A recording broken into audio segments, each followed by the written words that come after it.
বাচ্চা থেকে বড় সন্ধে হলেই মুখরোচক কিছু খেতে চায়। সেটা যদি বাড়িতেই তৈরি হয় হেলদিকর, তাহলে কিন্তু বেশ ভালো জমে যায়। সন্ধেবেলায় এরকম একটা স্ন্যাক্স থাকলে পেট মন সব কিছুই ভরে যাবে, আর সময়ও লাগবে বেশ কম। পুড়ে হবে ঠাসাঠাসি, আর ভাজা হবে মচমচে। ওপরে হবে মচমচে আর ভিতরে হবে নরম সফট। আজ বানানো হবে চিকেন পাফ বান। একবার বাড়িতে এই সহজ পদ্ধতিতে বানিয়ে দেখুন, রোজ রোজ বানাতে ইচ্ছা যাবে। প্রথমেই আমি 1 কাপ উষ্ণ গরম দুধের মধ্যে সামান্য একটু চিনি আর 1 চামচ ইস্ট দিয়ে 10 মিনিটের জন্য রেস্টে রেখে দেব। যদি রেসিপি ভালো লাগে তাহলে একটা লাইক আর কমেন্ট করতে ভুলবেন না কিন্তু। এরপর আমি নিয়েছি 1 কেজি ময়দা। ময়দার মধ্যে দেব সামান্য একটু নুন, আর দিয়ে দেব সেই দুধটা, যে দুধটার মধ্যে ইস্ট ভিজিয়ে রেখেছিলাম। এরপর বেশ ভালো করে ময়দাটাকে অল্প অল্প করে জল দিয়ে একটা সফট ডো তৈরি করে নেব। না বেশি শক্ত আর না বেশি পাতলা, একদম সফট ডো একটা তৈরি করে নিচ্ছি। যদি ইউটিউব থেকে দেখেন তাহলে সাবস্ক্রাইব করে নেবেন, যাতে সর্বপ্রথম আমি আপনার কাছে পৌঁছাতে পারি। যদি ফেসবুক থেকে দেখেন তাহলে ফলো করে নেবেন, যাতে সর্বপ্রথম আমি আপনার ভালোবাসা পেতে পারি। ময়দাটা মাখা হয়ে গেছে। এরপর আমি দুপিঠে বেশ ভালো করে তেল মাখিয়ে এটাকে ঢাকনা দিয়ে রেখে দেব 1 ঘন্টার জন্য। এদিকে একটা পুর বানিয়ে নেব। তার জন্য আমি কড়াই সর্ষের তেল ভালো করে গরম করে নিয়ে দিলাম 1/2 চামচের জিরে, দিচ্ছি মিহি করে কুচিয়ে রাখা পেঁয়াজ। পেঁয়াজটাকে হালকা নাড়াচাড়া করে আমি ভেজে নিলাম। এরপর আমি চিকেন কিমা বানিয়ে নিয়েছিলাম, মিক্সির বাটিতে দিয়ে চিকেন আমি ঘুরিয়ে চিকেন কিমা বানিয়ে নিয়েছি। অবশ্যই আমি বোনলেস চিকেন ব্যবহার করেছি। চিকেনটাকে দিয়ে আমি কড়ার মধ্যে বেশ ভালো করে নাড়াচাড়া করে নিলাম। ওপর থেকে দেব আমি নুন, জিরে গুঁড়ো, ধনে গুঁড়ো, গোলমরিচ গুঁড়ো, দিচ্ছি আমি একটু গরম মশলা গুঁড়ো, দিচ্ছি 1 চামচ সোয়া সস, দিচ্ছি আমি 1 চামচ টমেটো সস। এই সমস্ত কিছু উপকরণ দিয়ে চিকেনটাকে আবারও বেশ ভালো করে নাড়াচাড়া করে নিতে হবে।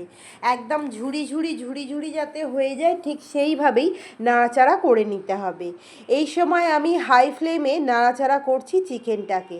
হাই ফ্লেমে নাড়াচাড়া করলে খুব ভালোভাবে চিকেনটা সেদ্ধও হয়ে যাবে, আর ডিমের ভুজিয়ার মতো একদম গুঁড়ো গুঁড়ো মতো হয়ে যাবে, যেটা খেতেও বেশ ভালো লাগবে।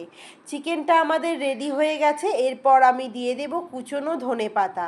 ধনেপাতাটা অপশনাল, ভালো না লাগলে কাসুরি মেথি ব্যবহার করতে পারেন। পুর আমাদের রেডি হয়ে গেছে। আর এদিকে 1 ঘন্টা পর চলে এসেছি ময়দাটা নিতে। দেখুন ফুলে কত সুন্দর গেছে, আর বেশ দারুণ কিন্তু হয়েছে ময়দাটা। এরপর আমি ময়দাটাকে আবারও হাতে করে বেশ ভালো করে দলাই মশলাই করে মথে নিলাম ময়দাটাকে। এরপর আমি যতটা ডো নেব, ঠিক পাফ যতটা করব ঠিক সেইভাবেই আমি ডো তৈরি করে নিচ্ছি। ডোগুলো আমার রেডি হয়ে গেছে। এবার একটা হাতে আর একটা হাতের সাহায্যে ঠিক এইভাবে একটা ঠোল তৈরি করে নেব, একদম বাটির মতো তৈরি করে নিয়ে আমি দিয়ে দেব চিকেনের পুরটা। তবে মনে রাখতে হবে পুরটা যেন ঠান্ডা হয়। চিকেনের জায়গায় আপনারা আলুর পুরও ব্যবহার করতে পারেন, যে কোনো বিভিন্ন সবজির পুরও ব্যবহার করতে পারেন, সেটাও কিন্তু মন্দ হয় না, বেশ ভালো হয়। আমি হাতের সাহায্যেই এটাকে বানটাকে তৈরি করে নিলাম। আপনারা চাইলে একটুখানি বেলনা দিয়েও এটাকে বেশ বেলে নিতে পারেন গোল গোল করে। আমি আবারও একটা বাটির মতো ডো তৈরি করে আমি তার মধ্যে চিকেনের পুর দিয়ে আবারও একটা বান তৈরি করে নিলাম। এইভাবেই আমি সব বানগুলোকে তৈরি করে নেব হাতের সাহায্যে। রেডি হয়ে গেছে আমাদের সব বানগুলো, তৈরি হয়ে গেল। এরপর আমি দিয়ে দিচ্ছি কড়ায়, দিচ্ছি সাদা তেল, বেশ ভালো করে গরম করে নিয়ে আমি লো টু মিডিয়াম আঁচেতে আমি বানগুলোকে ভেজে নিচ্ছি। ওপরটা হবে বেশ মুচমুচে, ভেতরটা হবে নরম তুলতুলে সফট।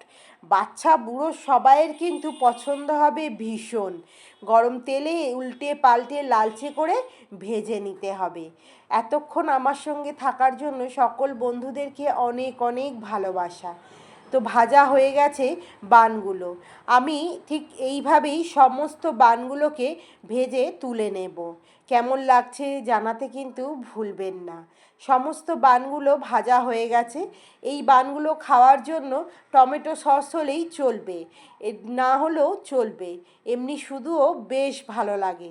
একটা আমি আপনাদেরকে ভেঙে দেখাবো ঠিক কতটা সফট আর কতটা সুন্দর হয়েছে। ওপরটা হয়েছে বেশ মুচমুচে আর ভেতরটা হয়েছে সফট।